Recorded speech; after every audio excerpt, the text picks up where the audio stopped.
Hey guys, what's up? It's Steve, and this is part two of the ITHKS interview around the point with Matt from InTheRopesShow, OkayFabe, and myself.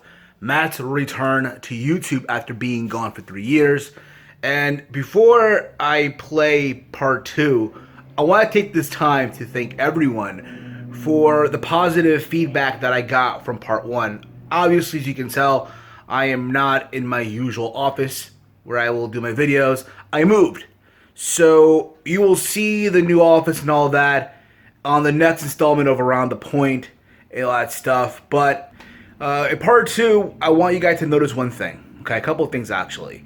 First things first, my audio in the interview still has that deep voice. It looks like, again, like I just swallow a hell of marbles and shit like that. Also, in part two, we recapped Double or Nothing. Again, all this was done the day after Double or Nothing. Just keep that in mind. But nonetheless, I hope you guys enjoy. And without further ado, this is part two. Enjoy, guys. Dear God, it's just so painful. Almost every decision that they make, other than a few that I've seen that I've liked, it's just so bad. And even the good stuff, I don't think is good enough to redeem what is a piss poor product from the WWE, because I feel like they've gotten to the point now. They've got lazy. They're content. They don't think that they need to improve. So I'm hoping with AEW emerging and AEW being very strongly like, okay, we're going to break the shackles of WWE. We're going to bring wrestling back to its roots. I hope if AEW becomes a substantial, credible company, that the WWE tries to step up their game. And I hope when AEW gets to the point of like how a WCW was, that they decide at some point that they can challenge the WWE. It's not going to happen overnight. It's not even going to happen in the next 5 years. But when it happens, I just hope that they give the WWE a run for its money, because without competition, I think wrestling becomes stagnant. So that's my whole spiel on that. I think I agree with you on that. I think the big misconception coming out of Double or Nothing, and again, we can agree to disagree on this. The belief is, oh my God, we are seeing now the death of the WWE. Like, you have these dorky podcasts, these dorky YouTubers. And by the way, since you've been gone, my new word is the word dork, right? So it's his Vince Russo bro. What up, dorks? Yeah. Hey, dorks. So I've seen a lot of these dorky podcasts and these dorky YouTubers come on, and then they're saying, oh, WWE's in trouble, man. WWE's fucked. We're looking at the WWE killing machine, man. WWE might as well just pack up and close the shop. And I'm like, how dumb can people really be? Dumb. That's ridiculous. That's such a ridiculous statement. I think the thing about it, they had one show. The only way it becomes official competition, quote unquote, is the moment they have their shows on TNT and they get these consistent ratings that they needed to be. Yeah. And also momentum and buzz. They need that. The consistent ratings, a good revenue cash flow, a revenue system that works for the company, enough mainstream attention via news, via outlets, via sponsors, and then eventually getting to the point to where they have their show around the same time as their main competition, and the ratings are pretty damn close, right? If we get to that, then I think, they're going to be very credible. But, I mean, they haven't even had a debut on major network yet, so we can't even one show. They've had technically one fucking show. One show. One so show. It's still premature to say. And don't get me wrong. And don't get us wrong. I think we could all agree across the board. Double or Nothing was a great show. Yeah, it was great. So it was good. Yeah. Wrestling, to me, I also enjoyed that they did a pay-per-view on a Saturday night. Usually, wrestling pay-per-view they do it on a Sunday, whatever. The fact that they chose a Saturday night, I thought it was great. I thought some of the matches, again, were enjoyable as all fuck. Can we all agree MJF is a future star, yeah. If you are not a fan of MJF coming out of this show, then I don't know what the fuck's wrong with you, bro. I don't know. loved him. He was one of the highlights of the whole thing for me. I really liked his performance. Ladies and gentlemen, in case unless you're poor, dumb, and stupid, what do you say? Unless you're deaf, dumb, or poor, my name is MJ Maxwell Jacob Friedman. So can we review the show or just kind of talk about it? Or do a full review? I mean, we can talk about the show. I mean, I already did a review already on this past episode. I think I have an interesting perspective on this because I didn't know any of these people because I do want to hear Matt's because me and Steve know. So I'll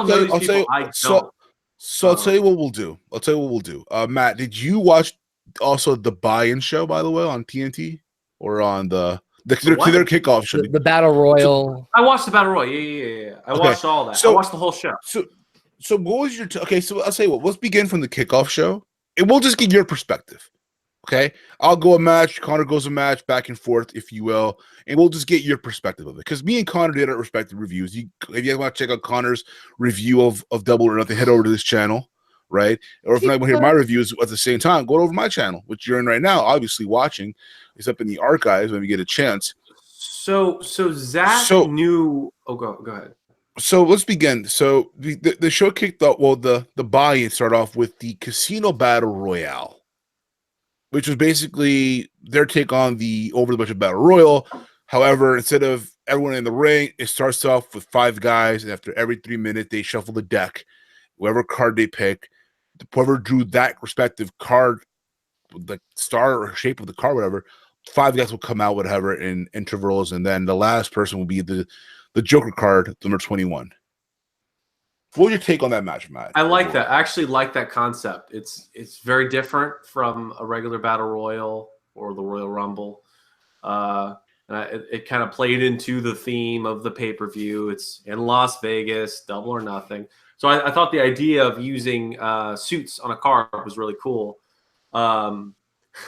So like I said, I didn't know any of these people. I mean, other than obviously people that I've seen before, Tommy Dreamer, Glacier, and Tye Dillinger. Tye Dillinger, Perfect 10. Sean Spears. Yes, but what's his name? DX. Shit. Billy Gunn. Billy Gunn, thank you. Some of the familiars, some of the familiars I knew, but a lot of people I didn't. And it was interesting. So I watched this pay-per-view of Zach because Zach loves AEW, the concept of it. You know, he loves a lot of these independent wrestlers, and he knew a lot of them more than I did. So we're watching the pay-per-view. And you mentioned this or alluded to this. There was one superstar. We're not. This isn't the WWE, pal. I'm not going to say superstar. There's one wrestler that. It's so good to say that. There's one wrestler that I saw that made me think of. I don't know if it's almost unfair to compare him to The Miz, but he made me think of The Miz in the WWE, and he made me think of like when The Rock turned heel at a young age, which is MJF. And what's so amazing about him, he's 23 years old. He's already this good, and he's only going to get better. And I couldn't stop watching him. He was the goddamn highlight of the whole show, and he was in that match. He had a segment later.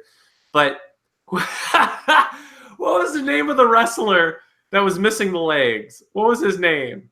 Oh, crap. Something Bennett or I don't know. Yeah. Hold on, the beginning of the Battle Royal. And I messaged both of y'all about this because when it happened, I died. I died from laughter. Yes. Dustin Thomas. Dustin's in the corner of the ring. JF walks up to him and says, "You don't have any legs, Lieutenant Dan." And I died. I'm like, that's the best thing I've ever heard. And Zach has been following AEW since its inception. And Zach's been telling me about him. He's like, oh, his gimmick is like he'll go up to people and shake their hands, and he'll be like, "Oh, hi, I'm here. I'm here. I'm MJF, and you know, it's so nice to meet you." And then he'll talk crap about him behind their back. And he was like telling me about his gimmick. And I was like, okay, that sounds interesting.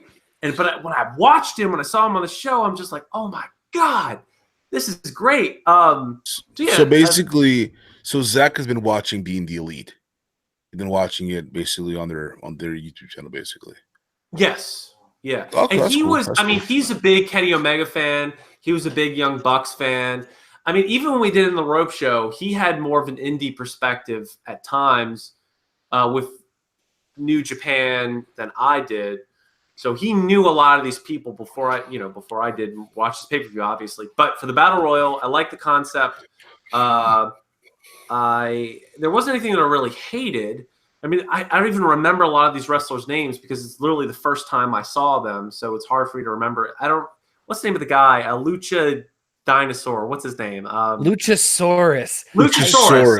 I like Luchasaurus. That's that goddamn spot. I don't know. Was it with Tye Dillinger with the choke slam into the table? Who did he choke slam? Oh, I think it was. Oh, who did he choke slam? I can't It remember. Wasn't Havoc, right? No, it wasn't Jimmy no. Joey Janela. Yes. Oh yeah. Oh my God, that spot where he choke slammed him and he fell on his head on the table. And Zach told me an interesting tidbit. I don't know if this is true, but apparently AEW makes their own tables. Like they're different tables from the WWE because apparently the WWE style tables are too expensive.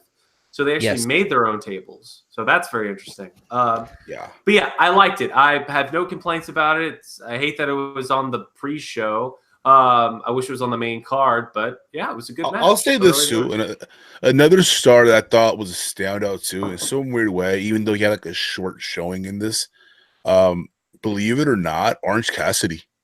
I love that part. That was my favorite. He was the guy who came up to Tommy Dreamer with his hands in his pockets.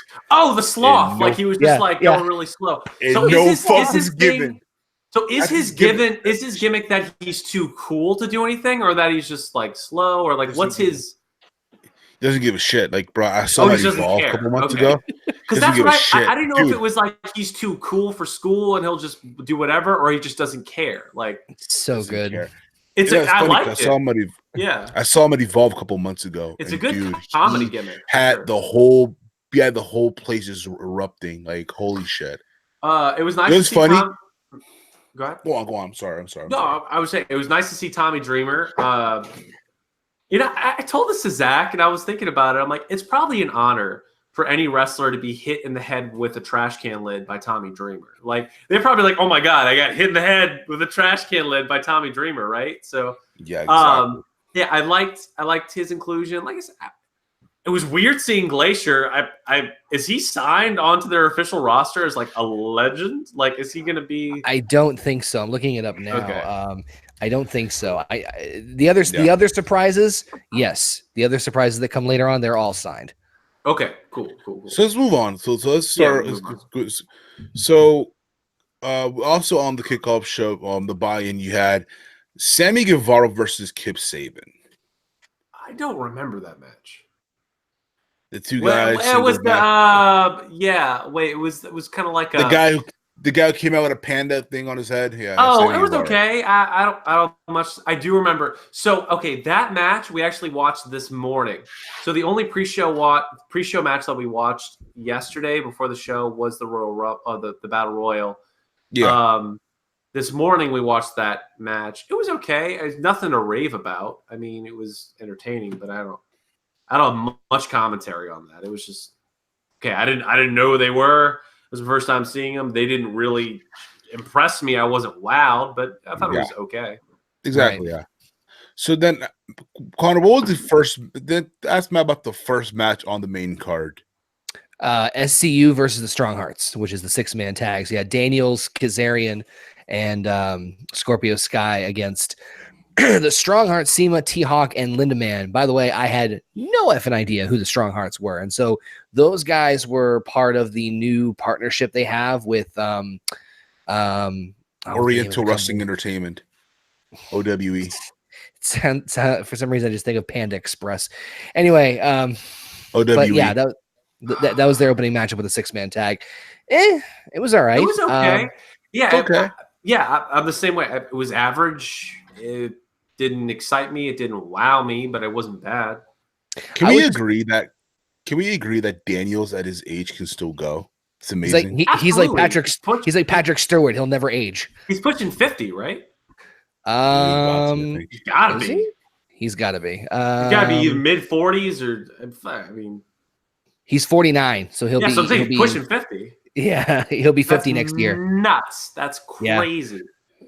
Yeah, OMD, it was Old Man just Daniels. average. That's another one, and that's a common theme we're gonna find in this review. So there were what? There were, counting the pre-show, like 11 matches. 3.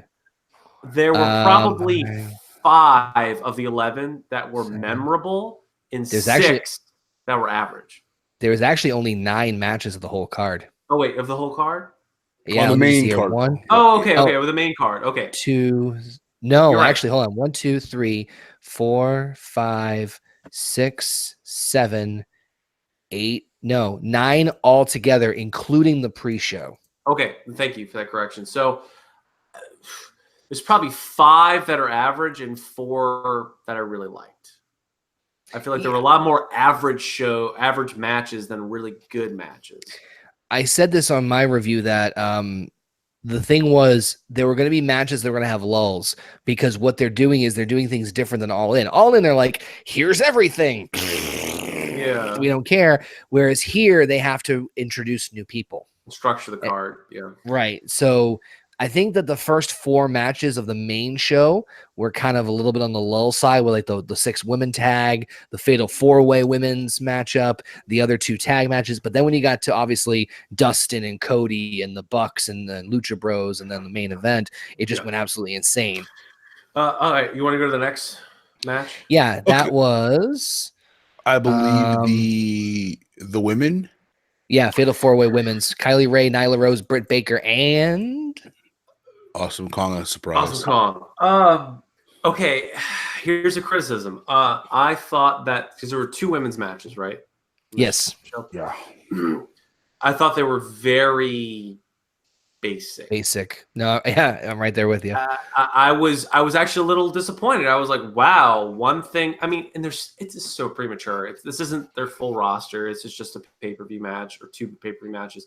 I was like, wow, the WWE still is doing better with their women's division than other shows or other companies. So yeah, they were basic. I mean, this one, it was cool to see Awesome Kong come back, but the match wasn't.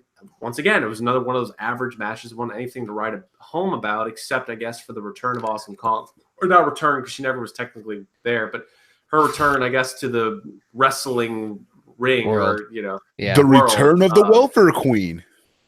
Jesus. From That's Glow. racist. The welfare queen. No, bro. She it was was. have you watched Glow? She wasn't in. She wasn't in the show. That wasn't her. She was on Glow. It was her. That was not her. Wait. Am I swear to you. wrong, Connor? Was that her? Was that actress? Was that her? I don't think that was her. Was it her? I'm pretty sure it was.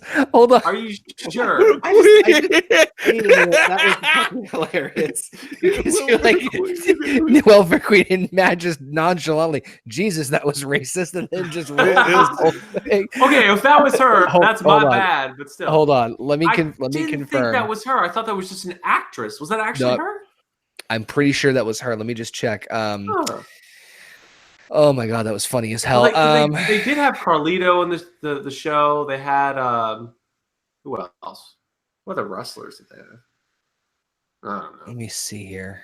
Yeah, please confirm that, because if not, I'm going to call Steven a racist. But I need to know this first. Yes. Nope, that was her. All right. Never mind. Yep, that was her. So yeah, very basic match. It's cool to see her return. Once again, it's nothing to write home about that. There's not even much to say about it. When we get to the matches I really liked, I'm going to say a lot. But no, another basic average match. Wasn't bad, just average for sure. Yeah. Okay, after this we had another tag. You can still call match. Steven a racist, though. That's fine. Yeah, but we had another tag team match. We had the team of the best friends, Chucky T and Trent Beretta, versus the team of Angelico and Jack Evans. Was Trent Beretta one of the edge heads? No, but he was kind of in that group. Like, he was kind of in that, like, inner circle. yeah. Oh, okay. I thought Yeah, he I was. pulled I thought he was. Wait. Did he debut on WWE ECW in a tag team? Yes. That was it. Okay. Yeah. All right. I was trying to Cameron remember him. Croft. Okay, here's another one I remembered. I liked it. Jack Evans is so tiny. Like, Jesus Christ. He might be smaller than Rey Mysterio. I don't know if he's not in a tag team. I don't know how he's going to really fare if they don't have like a type of cruiserweight, lightweight division. He was nuts. He was nuts. Yeah, he was. It was very spot filled. Okay, this was one I thought was a little above average. I actually really enjoyed this match compared to the others that came before it. And come to think of it, that's the 5th match. 1, 2, 3, 4. Yeah, that was the 5th match, and they were pretty average before this. I think this is where the show started to get a little better, was with this match. I did not know about Chuck Taylor and Trent Beretta. Chuck Taylor, he's the one with the Kentucky jump. Yes. Yeah, it's Kentucky jump. They were good. Like the chemistry was great. I mean, both tag teams were amazing. So yeah, I really enjoyed this match. I mean, I think they worked really well together. They had good in-ring psychology. I mean, you could say it was spot filled with Jack Evans, of course, but that's kind of his thing. So yeah, I really enjoyed this match. I did. And after the match, there was a what the hell was that? So those two guys were the Super Smash Bros. Yep. Okay. So it's and they had the little minions. So like Super Smash Bros. Like that's their gimmick. That's their name of the team. Player uno, player dos. Yeah. I'll say this though. Can they do that on television? Like, is that not gimmick? Like, is it not trademark? Like, can they do that? I don't know, man. My hair's all over the place right now. What is that? The hell? You just turned into a ghetto Gandalf. Oh no, man! My hair, man, it's all over the place. Ghetto Gandalf. You're a GG. You shall not tranquilo. You shall not braid. Exactly. All right, next match. What was I gonna say? I don't know. I'll say before we move on, I'll say this about AEW. Their tag team division. Yeah, I was going to mention that. It's good. It's better than WWE for sure. Yeah, no kidding. The 6-woman tag, which names I'm going to racially butcher. Hikura Shida, Ryo Abi, Ryo Mizunami, Aja Kong, Yuka Sasaki, Imi Sakura, Wee Too Low, Holy Fook, Something Wong, Holy Fook, and Bang Ding Ow. Bang Ding Ow. Worst match of the night. Yeah, no question. The worst match of the night. I, of course, didn't know any of these people. I'm pretty sure a majority of them from New Japan, right? No. So I think OWE. they're from the I think that are the local Japanese. I don't know. I don't know these. I mean, I guess they're probably from the local Japanese indie scene. Okay. Yeah, I'll say that, and I said this in my review. I said this. If I was in the building that night, this would have been the bathroom break or the spot moment I get a beer or something like that. Yeah. Yeah, this is the piss break. Care for it. Yeah. But then came arguably the best 3 matches of the night.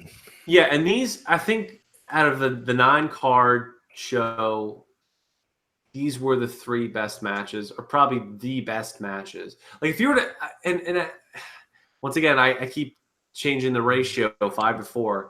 It's probably more like 6-3. I think there's 6 average watchable matches. No, 5 average watchable matches, 1 bad match, 3 amazing matches. I think these next 3 would be those 3 amazing matches. That pie chart just keeps changing for those of you keeping track at home. Well, I feel bad. I'm now really looking at it again. And I'm like, oh, shit. No, I'm right there with you. Yeah, it's not a bad pay-per-view, but for people to say it's flawless, I think they got their blinders on, But yeah, this next match. Dustin versus Cody, brother versus brother. Match of the night. Wow, absolutely match of the night. And you can argue against that. And I've heard someone say something else. This match had everything. It was literally rewatching this, because I rewatched this match. It was literally the Battle of Blood Brothers, which I loved. Jesus, literally. Yeah. I mean, the in-ring psychology, the story they told, just the match itself. They, Dustin Rhodes really brought it all to stops. The spots were great. And then the ending, it just felt so natural, like he was going to retire. Because he was like, no, you're not going to do it here. He's like, I don't remember all the things he said, but he's like, I need my brother.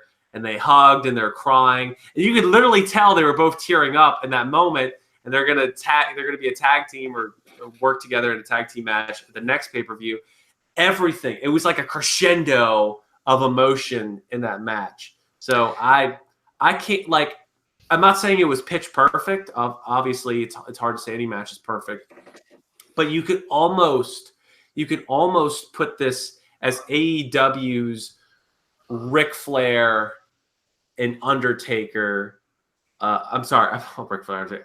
This is almost like AEW's Shawn Michaels and Undertaker kind of moment. Right. It's like, I love you. So I think this will go down as one of those classic AEW matches when the company is like mature into the future. They're going to go back and they're going to be like, this is one of those matches that happened. And also really important, other than the Cody Rhodes, hitting the throne, doing his little bullshit to Triple H, like, haha. I loved that it basically was Cody Rhodes saying, screw you, WWE. This is how you do a brother versus brother match, storyline, build up, even though they didn't have much time to build it up, even though I guess there wasn't much story to it. It was more like, oh, I don't hate my brother, but I want to have this match because I want to, put an end to the Attitude Era where wrestling wasn't wrestling, and now our company is going to have real wrestling. So it was the most intriguing match of the entire pay-per-view, and I just think it all works so well together. So for me, I'll say this match of the night. I can't disagree. I can't disagree. Yeah, I can't disagree with that either. It's tough for me because there's one other match that was close contention, but you're right, the story element of it, which is funny because I think you're right. I think this is the way of them saying, like, hey, remember that match we wanted to have a couple years ago between Stardust and Goldust that you never really pulled the trigger on? Well, here's what you could have gotten. And that was the best part, was that they didn't have to do any obscene gestures like the middle finger or the I mean, they did the sledgehammer thing. Fuck it. But it was a better way to kind of tell them, screw you, because we made a and the line you were referring to at the end, I don't know how many people know this. That's actually a reference to a Dusty Rhodes promo. So what he said to him afterwards was like, I don't need a partner, I don't need a friend, I don't need an ally, I need a brother. There was a moment in WCW where Dusty Rhodes was asking Dustin to be his tag team partner, I believe in War Games. And it was a big emotional moment where they're both ready to cry and they hug. So it was a very nice callback to that. And I really enjoyed the little cool. nod there. Yeah. That's cool. So after this, and then again, I think everyone there was not a dry eye person in that arena when that happened.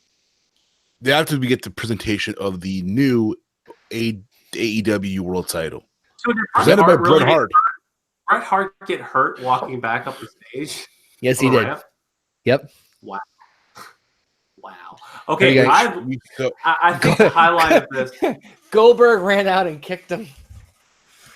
I think the highlight of this, other than the belt itself, which we'll talk about, was MJF saying, "There's a fan behind you." Such a dick. I love it. So good. He's such a good heel. Yeah, it was weird. So is WWE not mad that can Bret just do that? Like, do they not have him under a certain restriction? He has a Legends. Well, to my understanding, and again, Connor, you can tell me if I'm wrong on this. You're wrong. Apparently, with these Legends deals, they could do indie book. They could take independent bookings. Yep. I guess and it's what stuff we like consider that. an indie So. booking, yeah. But when AEW debuts on TNT, if Bret Hart shows up on the show, they probably would not allow that. It depends on the legend, because some legend deals are exclusive to them, and sometimes that Legends deal means that they can go elsewhere. It really, the Legends deal is really not anything too binding. What I understand it is basically saying WWE is like, okay, we have your permission to use your likeness on our stuff, like video games, merchandise, T-shirts, all that, whatever, and we'll pay you the. It's more like that. It's more like them like making sure that we can still use you in this capacity. Bret's easy because, well, that's his real effing name, so we don't have to really worry too much about like intellectual property or anything like that. So I mean, it's Bret Hart. You're really going to tell him no especially after the fan tackled him at the Hall of Fame?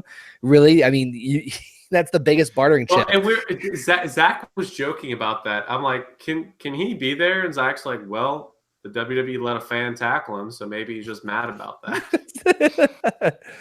I was like, I don't think so, but all right. I think AEW fans out here are better because they don't tackle me. I don't know why I sound like Ryback all of a sudden. So I like the belt. It looks like a hybrid of like an ROH belt and like a New Japan wrestling belt. Yeah, that's kind of what I said.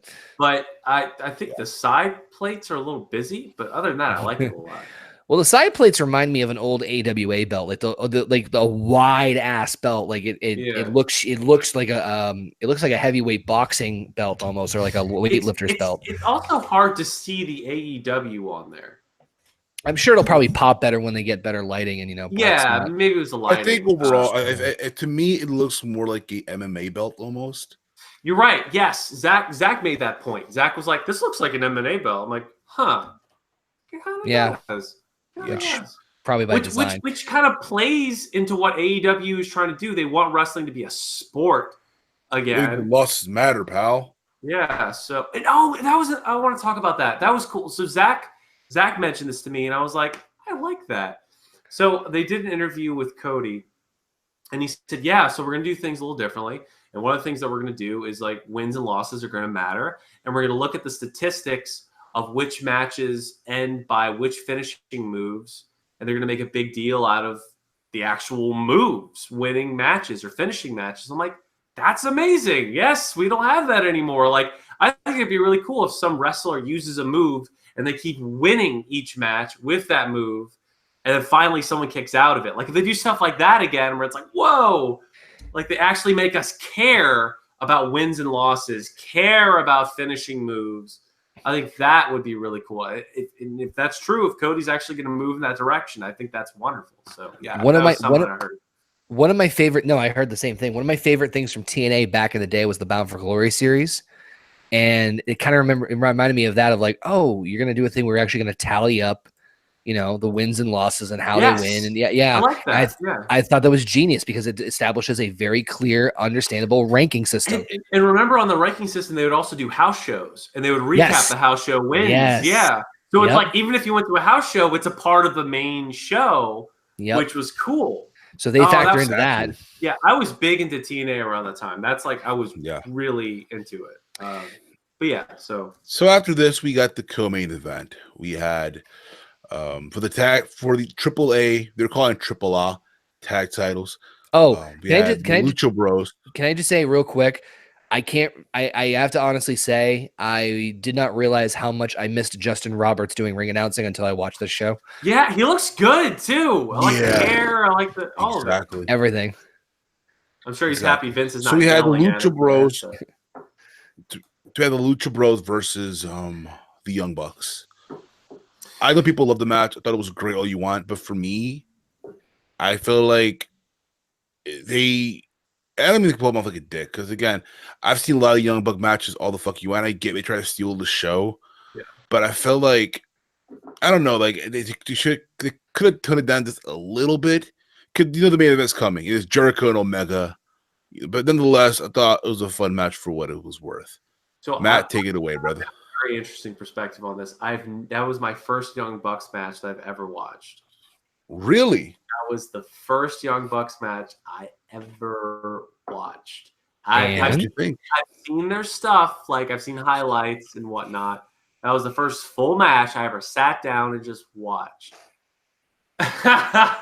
And wow, it's what I heard. I mean, from what I've heard, it's a million super kicks, it's a million spots. They go all out every single show. I mean, they make me think of it's like if the Hardy Boys, but there were two Jeff Hardys and they were more athletic. That's the best way I could describe that. I enjoyed it. I mean, yeah, they're fucking spot monkeys, but I'm pretty sure that's the point of them. I don't think you could really package them any other way. And I was talking to Zach about this. I was like, they can never split them up. If you split them up, I think they work as a tag team in what they do. You split them up, they would crumble because they both look the same. They both do the same thing. It's this. They're basically the same wrestler. They're just twins of each other, right? Yeah. But No, I just thought of creative wrestler in like one of the Raw versus SmackDown games. You just like copy and then you make them into a tag team. But then literally that's them. And I didn't know anything about the Lucha Bros either. And Zach showed me a TNA match with them. He's like, hey, let's watch this TNA match to give you some respect. They were on a TNA show. I don't know which one. Might have been a while ago. But Zach showed me a TNA match with them before I watched the match. I was like, okay, yeah. So I watched them, and they worked well together. I really enjoyed it. I didn't know much about the AAA feud that they were having with the belts. I didn't know much about the backstory. But yeah, it was a spot-filled match. It was fun for what it was. One of the better matches on the show. It's what I expected from a Young Bucks match, from what I've been told to expect from a Young Bucks match. So, but for me, looking at it from never seeing them before, I enjoyed it for sure. And I did not know that they've got one of their finishers is called the Meltzer Driver. That's pretty funny. I did not know that. They also have this other move called the Indie Taker. Believe it or not. Wait! Wasn't part of the whole storyline of they had this move they were going to debut, and it was like this big move, but it didn't happen at this pay-per-view? Well, it did. Well, what was Matt the move? Jackson, the brainbuster on the turnbuckle. But I thought, I thought it was like a tag team move, like the move they were doing together. That's it was mostly so. If you watch Being the Elite, well, the commentators didn't do a good job explaining. Oh, that was the move. Like, 'cause I didn't know. I'm like, what's their move? Pile driver. Yeah, I was still waiting for the move. I'll say this. I'll say about the commentary real quick. Okay, Excalibur is Excalibur. If you watch PWG, you know what you expect from. I don't watch from Pro Wrestling Gorilla. I'm not sure. Okay, well, Excalibur he does commentary. Excalibur does commentary for PWG. With the mask. Yep. You're always gonna get that from Excalibur. Amazing stuff. Yeah, it was good. Jim Ross, again, he's a legend. All the fuck you want, was there. Ricky Marvez.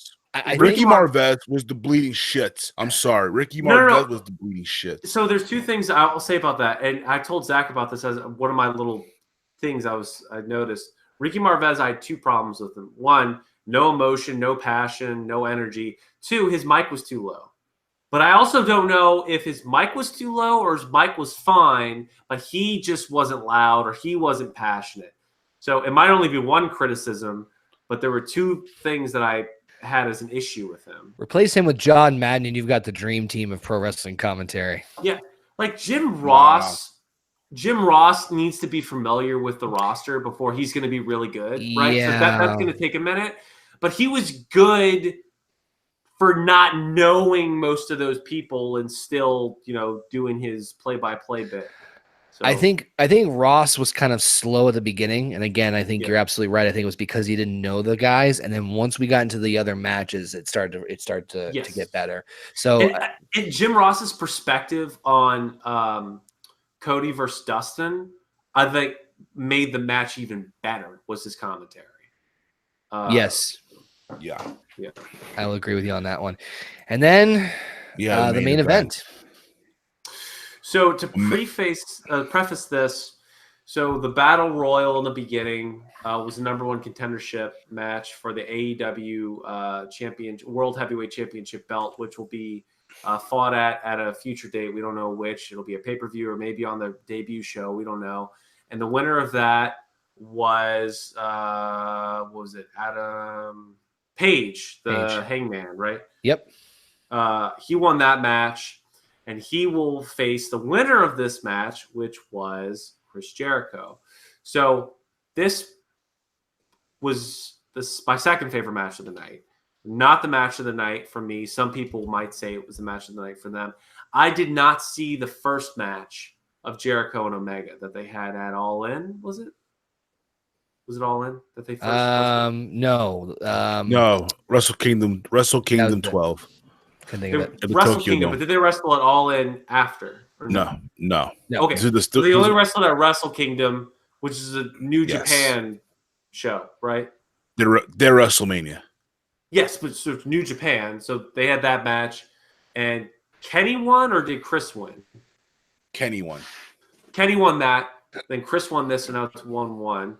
Yeah. So then Chris is going to go on to face Adam Page at a future date for the belt. Yeah. So Yes. two things. Chris Jericho, I like that he reinvents himself every time. That's amazing. He's so good at that. I like his little gimmick right now. And for him talking about like getting into shape and everything, he got that dad bod and that gut. Man, his gut. I'm like, Yeah. come on, man. And Zach, Zach. So I'm the biggest McFoley mark in the world. Zach is the biggest Jericho mark, and Zach was like, "Oh, Jericho doesn't look that good. He's got that gut." Yeah, man. Like he's got to work on that. That I think doesn't look from good. from what I've heard, I know he did an interview on this a while ago. Because again, his style has changed.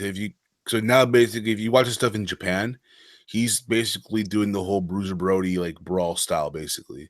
Well, his So new he's finisher too kind of adds to that. So basically, his thing, he's getting bigger now. He's trying to get bulky Oh, it doesn't and look stuff like good. that to adapt that Japanese style.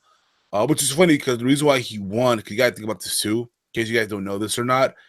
In about 2 weeks or so, he's facing Okada for the IWGP title. So you want to give him some momentum Some going into that match. legitimacy. Right. Yeah, so there's And that. I think him and Adam Page works. You got a heel, you have a face.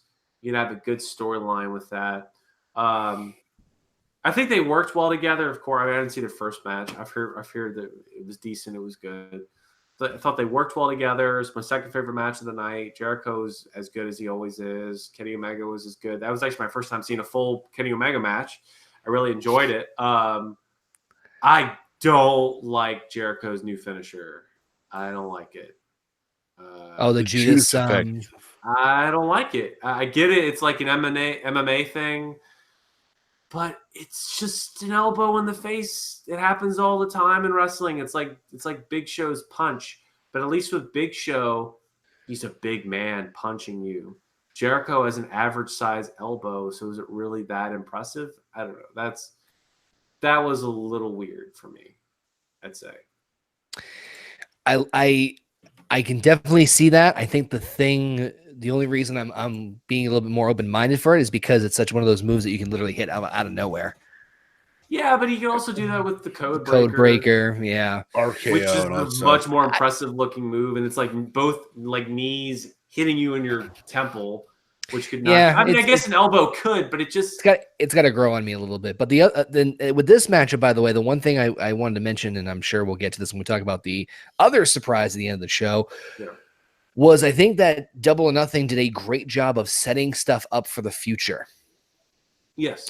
With like MJF and Adam Page or Hangman Page, with Jericho, and then obviously John Moxley showing up and fighting off against Kenny Omega. They did it, and then obviously Cody's announcement against the tag team match with the Bucks. So there's a lot of good things they did to set things up for the future, which I thought was a really smart move. Yeah, and also at the end of it, John Moxley. Yeah. Dean Ambrose. So this was interesting to me because Zach and I were having a conversation about this as we were watching it. Zach showed me that video package of John Moxley that it was rumored. It's like, oh, did Vince McMahon produce it? Or did John Moxley pay to produce it? And he was, breaking the walls, and there was the big dog, a dog chasing him, and all this stuff. And the numbers on his cell were the numbers of Double or Nothing, the date of it. Like there's all these little tidbits and hints, and people were speculating, oh, is he going to show up? Is he not? Is he with AEW? Is he going to go back to WWE? I didn't think he was going to show up. I didn't think he was going to join AEW. I thought he was going to go back to the WWE. So I was very surprised by that. He looked invigorated or reinvigorated. He looked like he had the spark in his eye that he did when he first debuted in WWE. Like, I think he's in the best place possible right now. Yeah, I think he is. You Agreed. can tell he was happy. Creatively, I think they're going You to can tell do he was something. happy. To Yeah. my understanding, he's signed a multi-year deal now with AEW. Yeah, I was kind of surprised at that, to be honest with you, because I thought that with him, you know, he got frustrated creatively and all these different reasons for leaving. I think the last thing he'd want to do is sign another deal like immediately. I mean, maybe Cody won him over that well, but like I was just shocked that he signed a deal anywhere. I'm not like knocking AEW. I'm just Well, surprised. from what I'm hearing with AEW, it's completely different from WWE. They let wrestlers work indie shows. They give them vacation time. They pay them very, very well, which they do in WWE, but they pay them well for not being WWE. Right. And Yeah. it looks like it's almost going to be a thing. Not saying they're going to have seasons, but they're going to give them time off. Like, and I think they're going to treat their wrestlers, or there's the impression that they're going to treat their wrestlers like human beings and not contracted workers like WWE does. Yeah. So that was probably very exactly. That was probably very attractive to Dean. And that's what makes me wonder when AEW goes to Chicago for their show, if they're working out a deal with CM Punk. I know CM Punk said he was done, but he was done because WWE made him hate wrestling.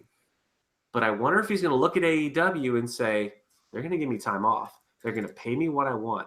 I can work indie shows if I want. I can do my MMA stuff and go back to doing what I want to do. AEW sounds like the place for CM Punk. So I'm curious if at the Chicago show they're going to save him as a surprise. I mean, what do y'all think? Man, Possible.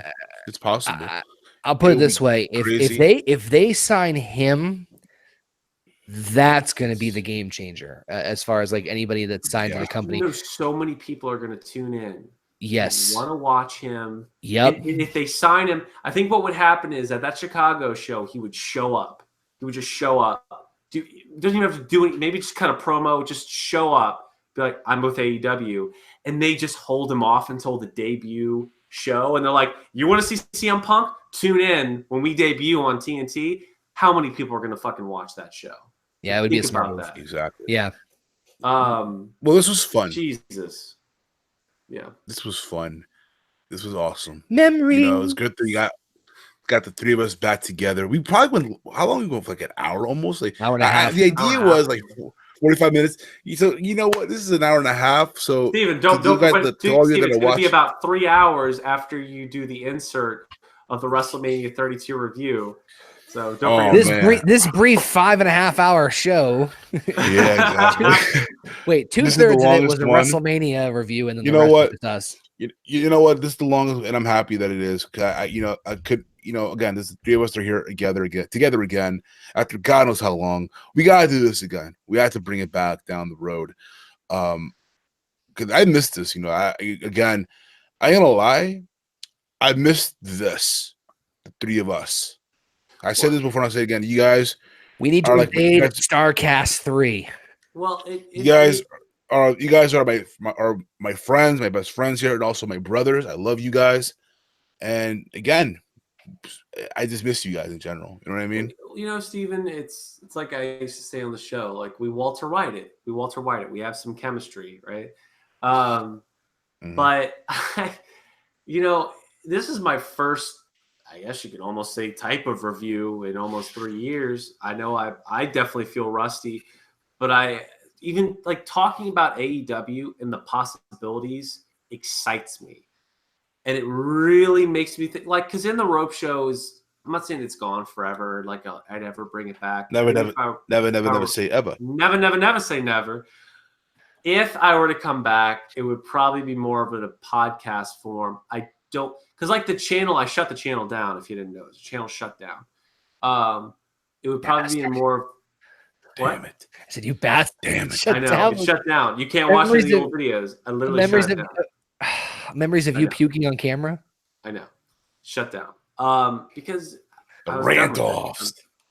I know all that fun stuff. But if that's a big old if I were to come back and Zach were to come back and it's the perfect storm, and we were even talking to Josh about him coming back, Oh He man. said he'd be about it, but we'd have to really work it out.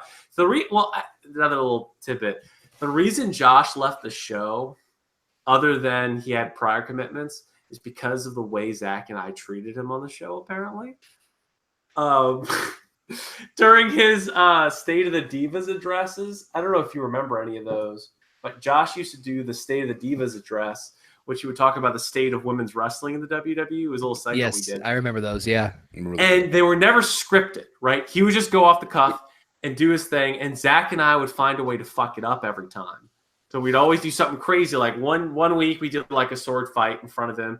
And then like another week, like we just like started brawling in front of him, and we'd always throw a chair at him every time, right? So he told us that he's like, I was tired of being abused, so I was left. I'm done with it. So damn, like I said, if we were to come back and do something, it would be the perfect storm. It would work out with me and Zach and Josh. Well, me and Zach for sure. Josh, if all goes well, and it would be. I'm just picturing you like working things out with Josh, like fantastic, and you just pick up and throw a chair at him. Exactly. 2-hour negotiation, throwing out the window. Me and Zach for sure. Josh, everything absolutely goes well, and it would most likely be in a podcast format because I live in New Orleans. Zach lives in the North Shore. Josh is on another half of the North Shore. Meeting up every week to do videos would really not work. And what we would probably wind up doing is a podcast type format, and maybe for big shows, a video. But this is, I don't know. Like I said, this is my first video in like 3 years of actually doing a video. And I'm only saying I'm even thinking about it because AEW is going to have a weekly show. And it would only be for AEW. If I were to come back, I would not review the WWE. I would only review them in a joking way to make fun of them at this point, but I would only review AEW. Because at this point, I don't love wrestling as much as I used to. Like I'm 26 years old, and I started watching when I was a little kid, and like the passion, the love, the excitement is almost gone. Like that flame it's literally holding on by like a speck. Yeah. So if AEW makes me love wrestling again, who knows? Maybe I'll do a weekly YouTube show. But I would really need something to reinvigorate that passion. So all that to say, I might come back. The show might come back, but it's all going to depend on how well AEW does and how much I really enjoy it. Absolutely. And if you guys, Matt, I'll tell you what, bro, let them know, bro, because I know it's been a while. Where can they find you now, dude? Where can they find you now on social media wise? New Orleans, you just said. Social media. The InTheRopesShow Twitter is still there. I think we tweeted for the first time in 3 years. Like last night when we watched AEW, or not 3 years, but maybe a while. InTheRopesShow Twitter's there. I have a personal Twitter, but I don't do any wrestling stuff on it. It's more like political stuff or movies. Go to the InTheRopesShow Twitter. PM me or DM us if you want to talk, but I'm not. I'll be honest, there's no like finding me on a platform right now. I am literally not going to do anything unless we do stuff like this. Stay tuned. Stay tuned because I'm not going to do anything until AEW has their debut show. I promise you for that debut show, I will watch it and I will review it in one form or another, but I will literally not do a fucking thing about wrestling until that happens, unless y'all invite me to do something. Other than that, I'm doing nothing. Nothing. Invite me. You could bring me on your show and review. I'll do it, and I'll be harsh and honest and talk about how much I hate the WWE and the stuff that they're doing, and I'll rant. But I'm not on my own accord going to do anything with the WWE because I'm tired of watching it. Fair enough. Fair enough. Well, Connor, let them know. OkayFabe. Where can they find the great OkayFabe? Pornhub. That's first and foremost. Hey, listen, those videos pay the bills, damn it. Let these dorks know. Where can they find OkayFabe? Got so white. So it's kind of funny how like Matt's nowhere and I'm everywhere. It's the weirdest fucking thing. So I am literally on YouTube. I am on all major podcasting platforms. So anywhere you guys listen to podcasts, you guys can find me. I am on Fight TV. I am on Sports Kita, and I am now going to be having a new show on PowerSlam.tv, which is all going to be about indie wrestling. So that's coming out soon too. Best way to reach me, Twitter at OkayFabe. That's pretty much the best way to get a hold of me. This was fun, guys. Again, thank you, Matt. Again, gotta do this again. Connor, same to you. Thank you, guys. And we hope that you all enjoyed the interview.